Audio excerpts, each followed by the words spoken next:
In an interesting turn of events, Microsoft has subpoenaed Sony and asked them to provide documents and appear in court to talk about the Activision Blizzard deal. I have to wonder if Sony's regretting getting so involved, because now they might have to turn over documentation to Microsoft, letting them know more information about behind closed doors dealings, and we might get more information about how the business side of things works at Sony PlayStation. Let's talk more about this story right now.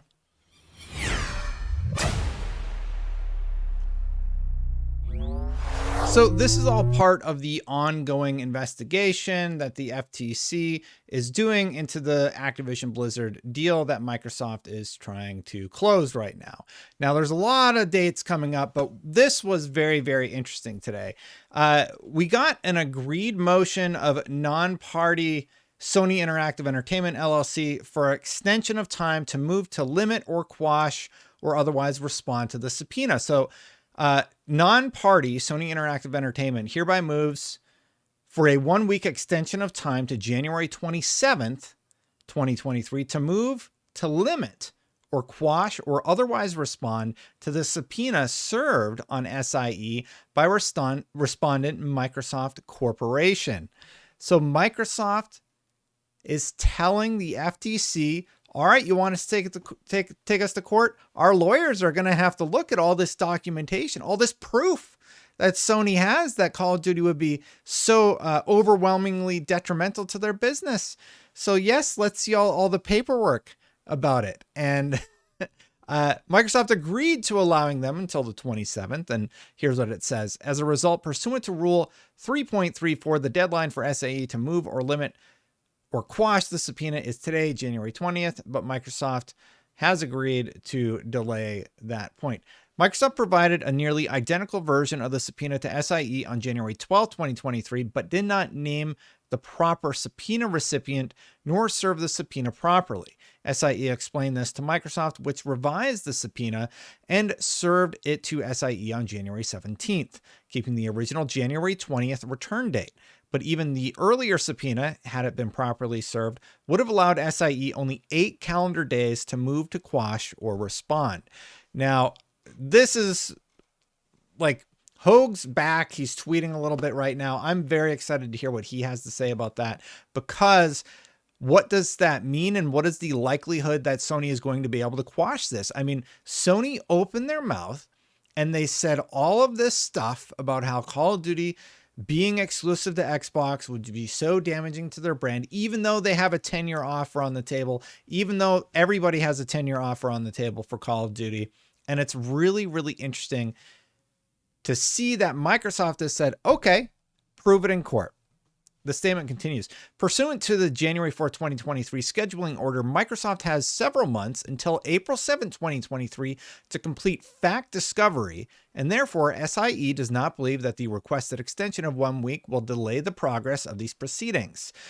Through correspondence with Microsoft Counsel, SIE understands that Microsoft agrees with the relief requested in this motion. So basically, Microsoft is allowing them a little bit more time to make their case for squashing, but they still have to provide that documentation, and that information that is going to be made public, that we're all going to be able to see, is going to be very interesting. I'm very curious to see what Sony actually has in terms of metrics that prove what they have said, and what will happen if they don't properly prove the statements that they have made publicly about Call of Duty. Let's see if I've highlighted anything else on this document really quick.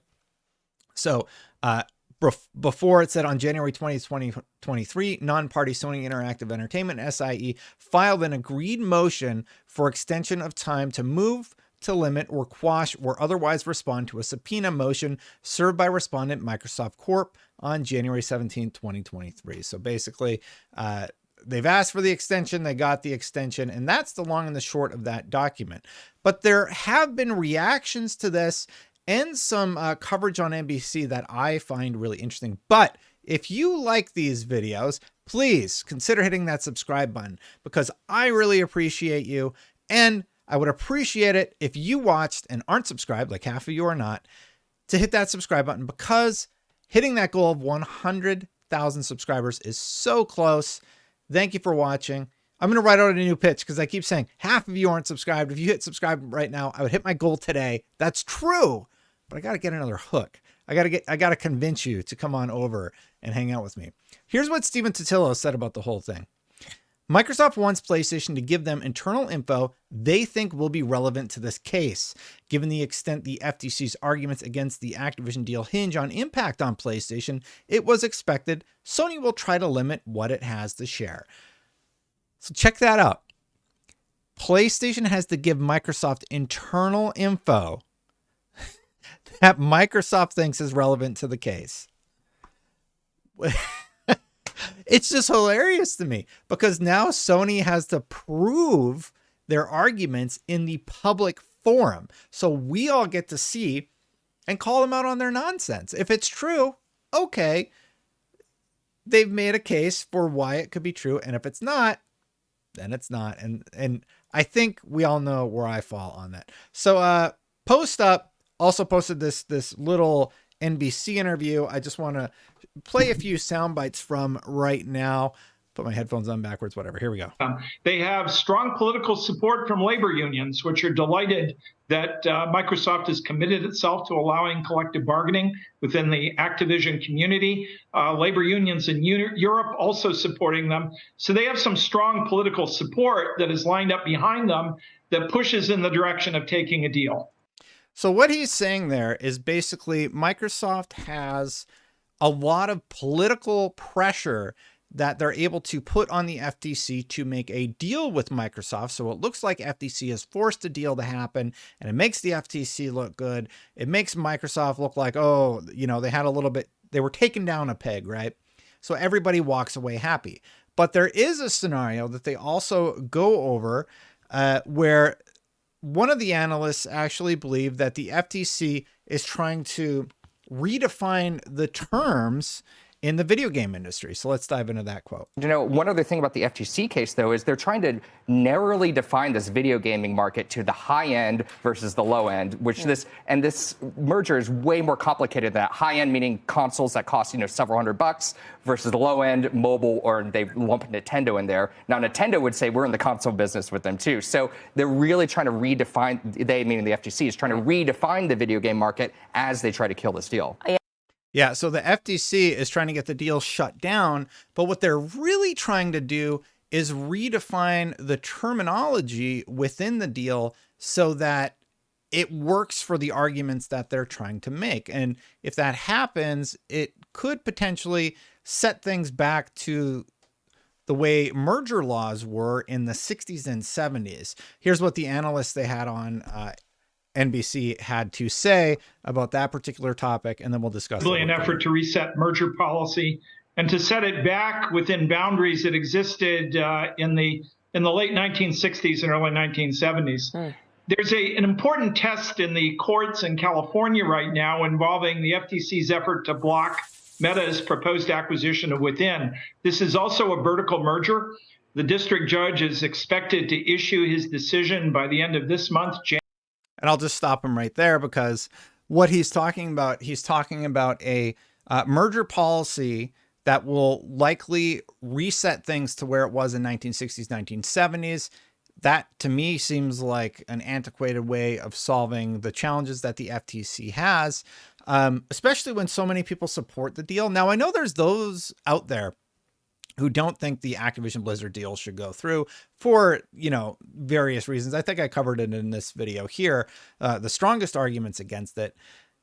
But at the end of the day, you know, the people who work there seem like they want the deal to go through. Everybody stands to make a whole lot of money if the Activision Blizzard deal goes through. So that includes the employees. The culture of the workplace will likely be made more positive. And I think there was a news story today about how like they rank their employees in a weird structure.